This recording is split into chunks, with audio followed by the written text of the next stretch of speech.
Om Shanti. Seja bem-vindo, seja bem-vinda, e vamos dar prosseguimento aos estudos dos arcanos maiores, arcanos, mistérios maiores do tarô, tarô caminho real, tarô este que eu compartilho contigo, o tarô de Aleister Crowley, ou também chamado o tarô de Thoth.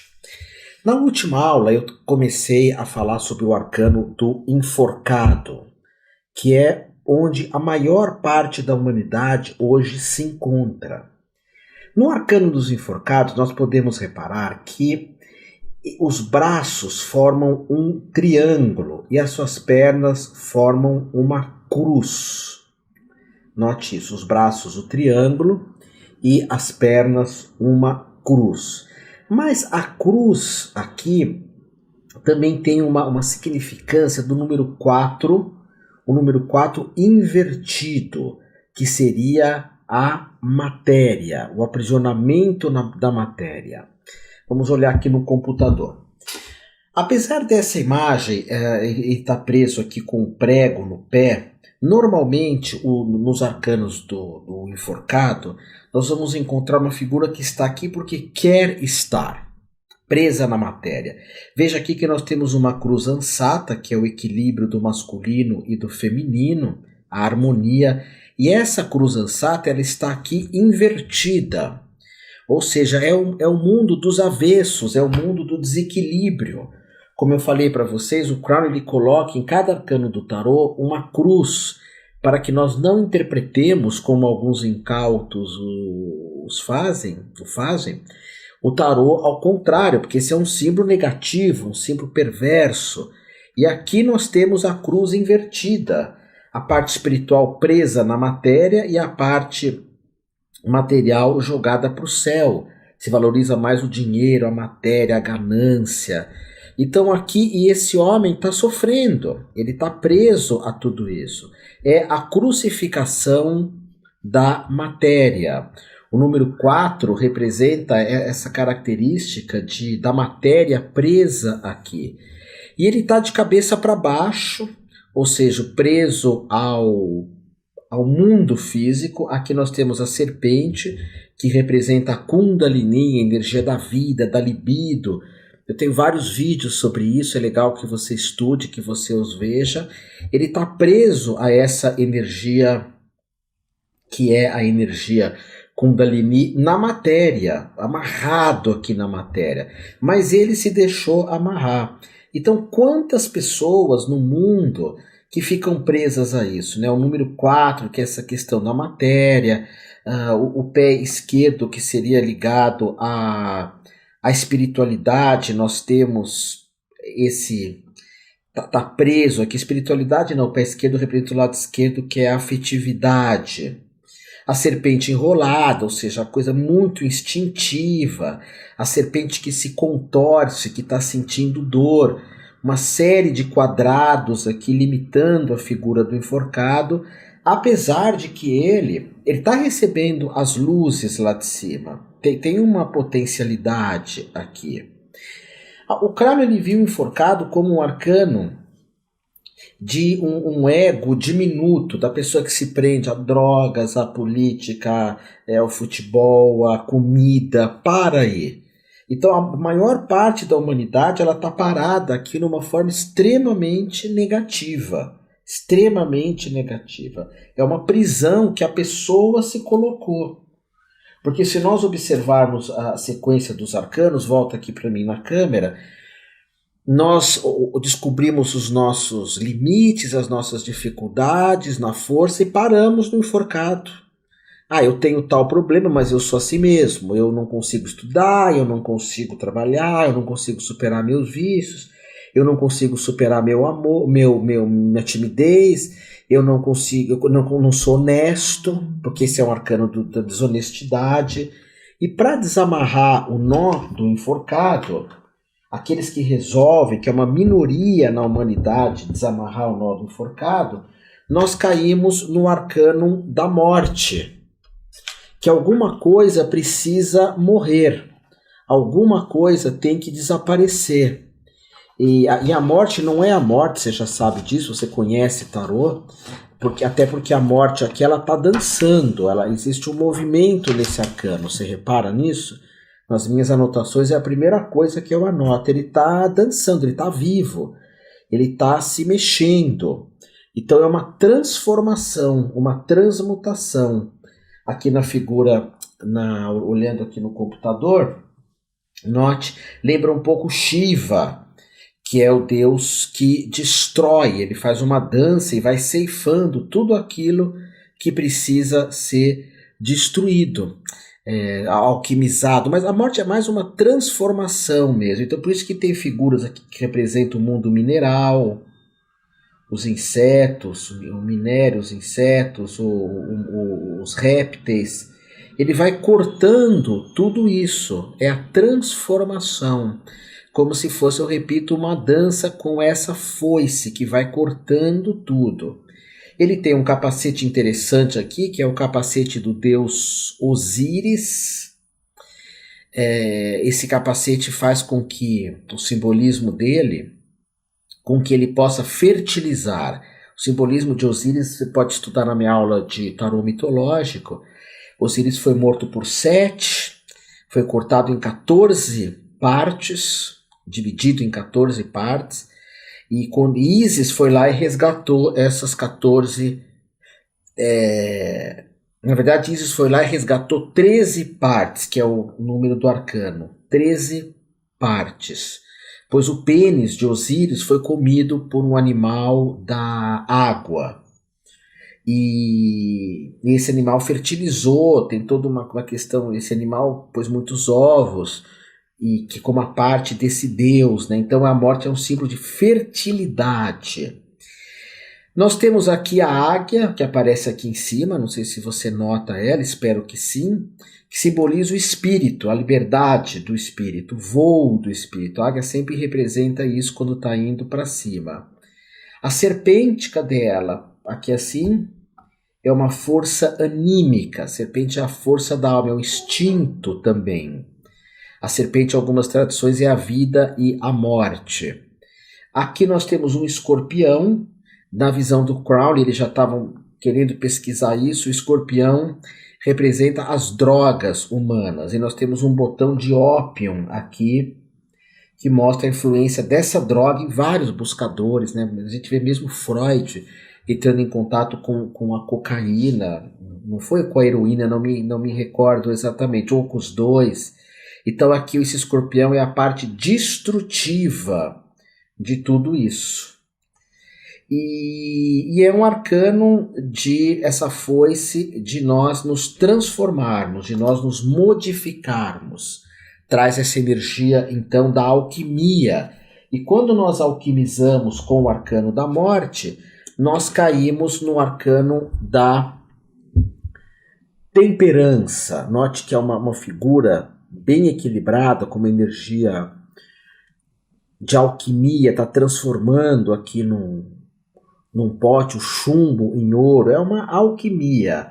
Esse arcano ele vem do momento na morte. Eu mato um monte de coisa. Tem hora que você tem que cortar, para de fumar, e depois vai descobrir por quê, vai alquimizar isso, vai transformar isso. Então vamos olhar aqui no computador o arcano da temperança, da alquimia, que nós temos uma união. São duas partes muito parecidas, que é como se aquilo que eu sou fosse unido. A água, o passivo, aqui um raio, o ativo, masculino, aqui escuro, feminino, aqui claro. É uma união de todos os meus aspectos, é uma fundição de tudo isso. Ela usa a cor verde, que o Crowley trazia como uma cor de fecundidade. Ela tem muitos peitos aqui, muitos seios, que tem relação com uma mítica também, da mítica de Diana. Diana, que era chamada, um dos apelidos, Diana a caçadora, ou a Diana que tinha muitos peitos, porque oferece muita coisa, oferece a vida, oferece a morte. E temos aqui de novo as abelhas, aqui assim voando, um monte de abelhinhas, que é a fecundidade. Nota que o tarô ele mostra que a gente sempre tem que fecundar a vida, né? Sempre tem que seguir em frente, sempre, sempre, sempre. E aqui nós temos uma coroa solar que representa a luz, aqui atrás também uma luz. Temos a lua aqui também, como se fosse o sol e a lua unidos. É uma figura muito forte para se meditar, nos momentos que nós precisamos alquimizar alguma coisa, passar por uma profunda transformação, que seria essa energia da temperança. Ela vai temperando nesse caldeirão dourado, vai transformando tudo nesse caldeirão dourado. Interessante isso, né? Temos aqui um corvo, um dos simbolismos, né? Abaixo do caldeirão, aqui assim, bem pequenininho, tem um corvo. Esse corvo, o que representa, né? Eu gosto muito do som do corvo, acho muito legal mesmo.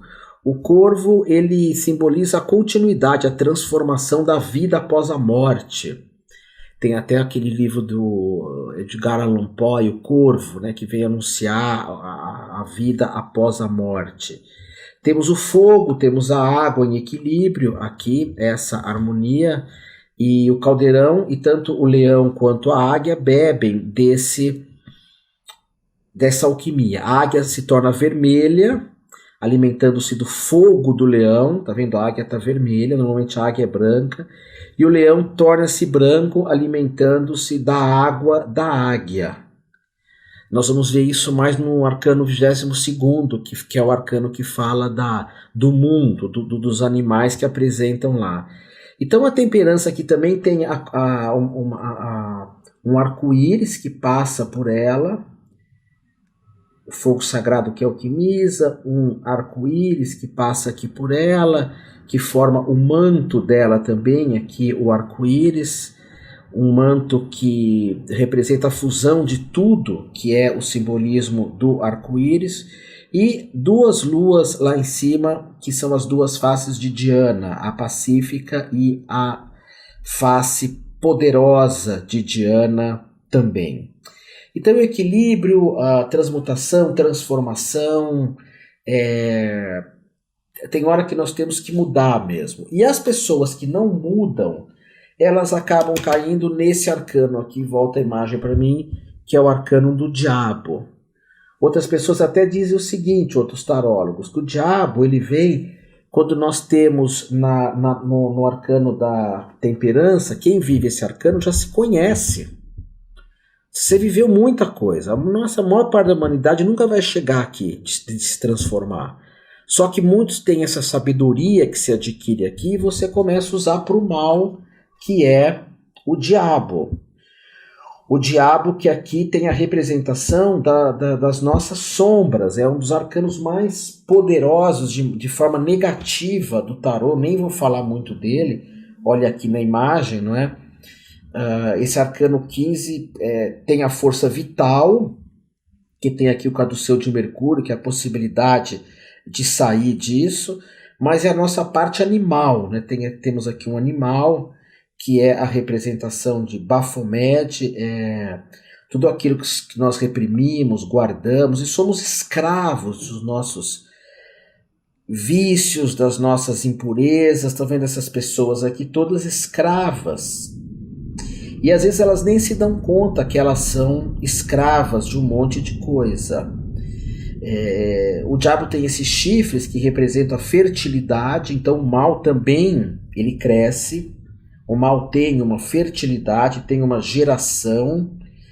Nós temos aqui também a ideia aqui de um pênis, aqui como se fosse o sacro escrotal, aqui embaixo o pênis, estão vendo? Que é um símbolo fálico da pessoa olhar só a sexualidade, os testículos transparentes, quer dizer, se olha muito para isso.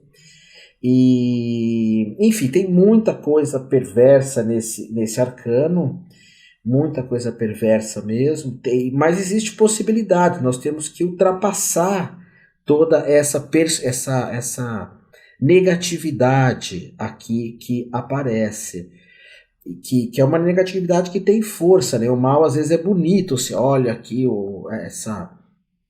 esse animal com essas asas aqui, esse símbolo fálico, mas nós temos que ultrapassar essa prisão na matéria. Algumas pessoas que estudaram Crowley acreditavam que ele, por colocar esses símbolos da fertilidade, aqui um anel também, que pode representar o pênis, o linga, entrando na vagina, na yoni, para fecundar algo novo, que Crowley quisesse mostrar exatamente isso, que nós podemos e devemos, obviamente, nos momentos de maldade, de perversidade, de querer roubar, quanta corrupção que tem no mundo hoje, que é possível ultrapassar isso.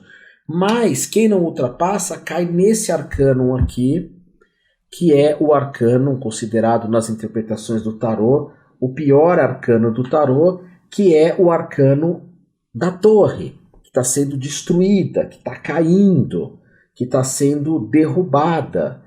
Lá em cima da torre nós temos o olho de Horus, ou o olho de Shiva, ou aquele que destrói, que corta tudo. Vamos olhar aqui no computador. Outros falam desse olho como o olho da morte, da destruição. E nós temos a torre, eu já falei para vocês em outras interpretações de tarô, ela representa o nosso ego. O nosso ego. E essas figuras meio geométricas que caem aqui, essas aqui que vão caindo, representam aquilo que nós cristalizamos, que eu acho que é certo, eu sou dono da verdade, eu conheço tudo. E o lado material também, né? A torre ela é vermelha. A Crowley via a torre como um arcano de Marte, que representa a guerra, a confusão, a luta, a coragem também. E nós temos também aqui, vamos ver, a pomba, que a pomba traz um ramo no bico, representando o espírito caindo fora de tudo isso, carregando aqui o ramo como esperança. O mundo está sendo destruído, mas há aqui uma esperança. É a esperança que nós vemos hoje, por exemplo, quando falamos da ecologia, né? Cada um de nós tem que fazer a sua parte, plantar uma árvore, não comer nada que destrua o planeta. Temos poucas esperanças, quantos animais, quantas vidas estão morrendo. Essa é a torre, essa é a pomba carregando esse ramo, a esperança. E há aqui uma serpente com uma cabeça de leão, e a cauda da besta, como se fala, né, representando bem esse aspecto negativo do arcano. A serpente com cabeça de leão simboliza o instinto, viver só instintivamente, não usar intelectualidade, não pensar. E essa torre vai sendo destruída aqui por uma boca que vai saindo fogo dela, né? Então é um arcano que representa o karma, o retorno negativo, o retorno... toda ação gera uma reação. Quantas pessoas que passam por isso, não é? E para ultrapassarmos o arcano da torre, nós vamos entrar em contato com o arcano da estrela, que é um dos mais bonitos aqui, que é um arcano de esperança, de recolhimento. Note a mulher nua, que ela tem uma característica muito bonita de inocência, tá? De entrar em contato com a nossa criança, não a criança, como eu já falei, acho que aqui a criança é imatura, mas a criança já madura. Olhando aqui na imagem do computador, nós temos aqui uma divindade feminina. Crowley tinha essa coisa com a mulher, com a grande mãe, uma deusa do mundo, alquimizando, água sai por aqui, água sai por aqui, uma deusa do mundo. E é interessante porque é um arcano de água, como diz o nosso querido Guilherme Arantes, o compositor, do planeta Água. A Coríndico também, que representa na tradição indiana o equilíbrio, a sutileza. Vênus, o feminino, que é esse equilíbrio. Ela segura uma taça de ouro e uma taça de prata. ouro e prata. Isso que é bacana ver no Crowley, essa percepção, né, esse estudo dos símbolos, que ele, às vezes a gente nem sabe de tudo isso, né? Eu mostrei na aula passada um livro falando do tarô, e agora eu quero mostrar essa apostila aqui que eu estudei muito. Essa apostila chama Simbolismo de Thoth Tarot, Aleister Crowley, é uma apostila do Newton Schultz, que é esse ocultista especial, sábio, que vale a pena você conhecer, você pesquisar a obra do Newton Schultz e até entrar no site dele, você busca Newton Schultz para ter essa apostila, para conhecer mais ainda. Porque muito do que eu falo aqui eu me baseio nesses livros, Deixa eu mostrar de novo o livro que eu mostrei a aula passada, que se chama também O Livro de Thoth, que foi escrito pelo próprio Aleister Crowley. Mas voltando à estrela, nós temos aqui o Santo Graal, que é uma das representações também da estrela, novamente o Santo Graal, cálice sagrado, cristais, muitos cristais, que é uma forma de equilíbrio, a borboleta também, uma estrela aqui em cima, que claro que é a própria visão do arcânum da estrela, e é uma deusa, né? Uma deusa de termos paciência, de sabermos esperar, de que as coisas aconteçam. É muito lindo. Sempre que você precisar de esperança na vida, olha para esse arcano e medita um pouco nele. Agora, muita gente, quando entra no arcano da estrela, acaba parando no arcano da lua. O que é a lua? É as ilusões. Nós já estamos indo lá para o final do tarô, mas podemos cair nesse risco que é viver as ilusões que representa aqui esse arcano da lua. E é o mais difícil de todos os arcanos de interpretarmos, porque se eu digo para alguém que vem me consultar, olha, você está iludido, a pessoa fala, não estou não, Otávio, porque ela não sabe que está, senão não estaria. Então, olhando aqui no computador, nós temos a lagosta, temos o caranguejo, temos a esfinge, né, que aparece aqui, né? No caso, em outros tarôs temos a lagosta e o caranguejo, mas o principal aqui é o escaravelho, que é esse símbolo aqui. Deixa eu mostrar em outros tarôs, eu até achava que no Crowley tinha, mas não tem não.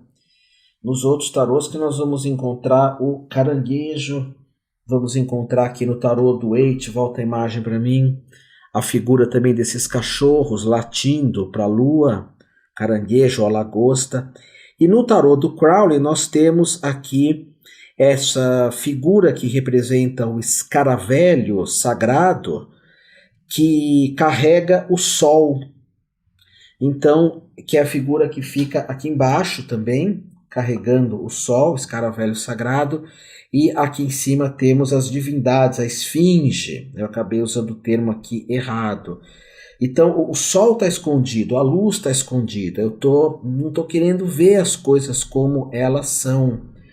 O escaravelho está manchado de sangue. Está caindo sangue aqui sobre ele, através das gotas da própria lua, que está aqui por cima. Aqui o sangue também já caindo e vai vindo aqui em direção a ele. E que representa uma dor, né? Toda ilusão acaba se tornando uma desilusão, toda. Aqui temos a lua, essas manifestações da lua também, uma imagem mais escura, uma imagem um pouquinho mais clara.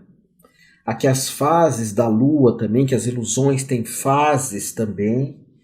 A lua traz a escuridão, que quando nós temos uma escuridão interna, nós sonhamos, nós estamos dormindo também, não é?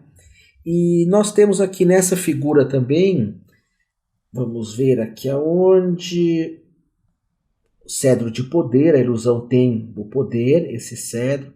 Aqui aparece como se fosse uma chave para nos livrarmos da escuridão, e também um simbolismo da cruz ansata, um meio tanto quanto invertida, que representa uma cruz que me permite amadurecer. Esse arcano da lua, ele tem essas figuras que aparecem aqui, podem representar também uma fênix. São figuras que ressurgem das próprias cinzas, ok?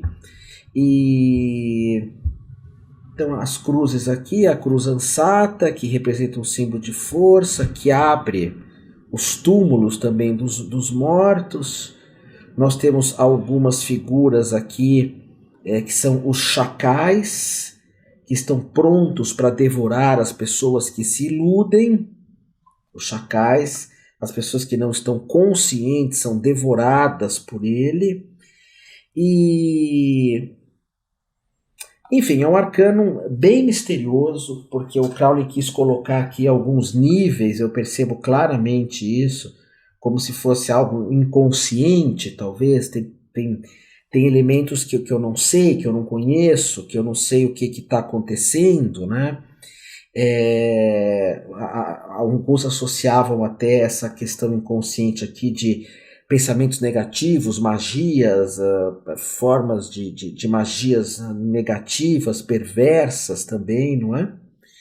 Então, é um símbolo que entra muito também na mítica egípcia dessas duas divindades aqui, do báculo de Fênix também que aparece.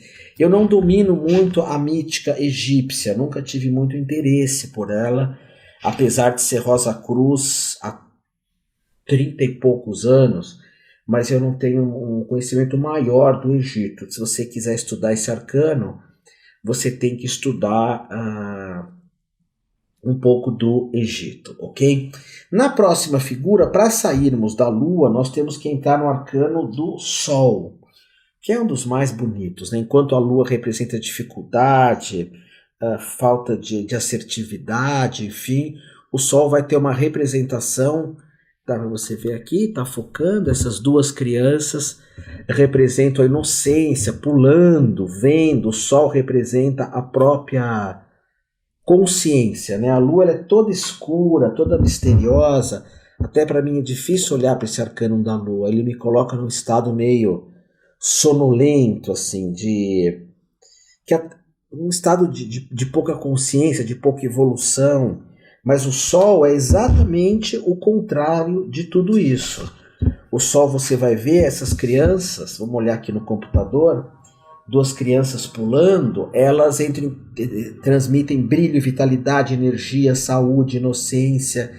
E aqui nós temos todos os signos do zodíaco, que cada um dos signos é uma representação desse Sol que representa o Sol cósmico, a existência que criou os arquétipos zodiacais. Arquétipo, volta a imagem para mim. Arquétipo, tarô são arquétipos. Arque é uma coisa muito antiga. Tipo é um tipo de assinatura. Então tem um tipo de assinatura do Sol, desde o princípio do homem. Tem pessoas que são assim, inocentes, mais alegres, mais para fora, mais festivas, não é? E é bacana porque no centro do Sol você vê uma flor de lótus. No Ocidente seria uma rosa, a rosa mística. Tem aquele filme Nome da Rosa, né? E essa rosa é dela que sai todas essas manifestações que Crowley chamava de uma deusa chamada Nut, que é uma deusa feminina, uma grande mãe que se manifesta nessas crianças que têm asas, vamos voltar aqui para o computador, que têm asas parecidas com asas de borboleta, e elas estão celebrando a vida, como se fosse uma renovação, uma espiritualidade, Uau, aqui atrás tem uma montanha, elas estão subindo a montanha, se elevando pela montanha. Aliás, a maior parte das tradições espirituais fala exatamente sobre isso, né? De nós subirmos a montanha, de alcançar o cume da montanha. E nesse cume tem como uma serpente aqui, que é a Kundalini, energia da vida, indo lá para cima. Ou seja, no arcano do diabo, vocês lembram dele? Do diabo, nós tínhamos tudo preso aqui embaixo, né? Acho que até do enforcado você vai entender melhor. No arcano do enforcado, a serpente está presa lá embaixo do enforcado. E aqui a serpente já está aqui em cima.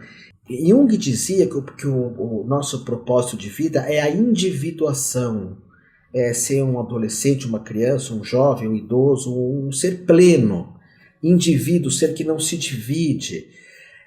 Seria como que se o propósito da vida fosse você ser aquilo que você é, aquilo que potencialmente você pode tornar-se a. Todos nós somos uma semente que podemos ou não tornar-se-á uma grande árvore. E aqui no arcano do Sol, essa semente se tornou, então, essa grande árvore. Ele representa, então, essa potencialidade, né? Pega lá, desde eu de criança até o final da vida, se atingiu alguma coisa. E elas estão alegres, elas estão se expandindo, né? Tem uma coisa de alegria, de brilho, através dessas crianças, ok? Depois de falarmos do arcano do Sol, eu vou dar uma paradinha aqui depois, porque está faltando mais 3 arcanos para nós fecharmos essa jornada, que é o arcano do julgamento. Deixa eu pegar ele aqui. O julgamento que vem depois do Sol, que é quando eu vou avaliar um monte de coisa, repensar, reconstruir a minha vida, perceber, né, dar-se conta de tudo que eu já vivi, olhar para trás, e, enfim, o arcano do julgamento, vamos ver aqui, e depois o mundo, que seria essa plenitude, a totalidade, e por último o louco, né? Acabei que o louco eu deixei por fim da nossa jornada, porque esse arcano é bem... Nós vamos ter que ficar um pouco mais de tempo nele. Então falta o mundo, o julgamento, o mundo, que o Crowley chama de universo, que eu acho o arcano mais lindo de todos os arcanos do Crowley. E finalmente o louco, que somos nós mesmos andando por esses arquétipos do tarô, ok? 33 minutos é um bom tempo para você estudar, para você pesquisar tudo isso, né? Eu fiquei aqui de mostrar o meu gato, ele está aqui desde o começo. Vamos pôr aqui para vocês verem, olha lá, está dormindo ali. O Siddhartha, vocês conseguem ver? É um gato que eu tenho, que é um gato selvagem. Aqui é uma câmera que eu uso para filmar lá o computador. Eu gosto que vocês vejam, aqui é minha casa em São Paulo. Seja bem-vindo à minha casa, meu gato, uma câmera aqui. Tem gatos para tudo quanto é lado, mas aí não dá para virar a câmera para lá, senão vai virar uma bagunça nesse vídeo, ok? E ali a cozinha que apareceu, e aqui um mandalá que eu tenho de 500 Budas, que eu já falei para vocês, tá bom? Shanti, Shanti, Shanti. Até a próxima aula, onde nós fechamos essa jornada dos 22 arcanos maiores do tarô, baseado nesse ocultista, nesse espiritualista, Aleister Crowley.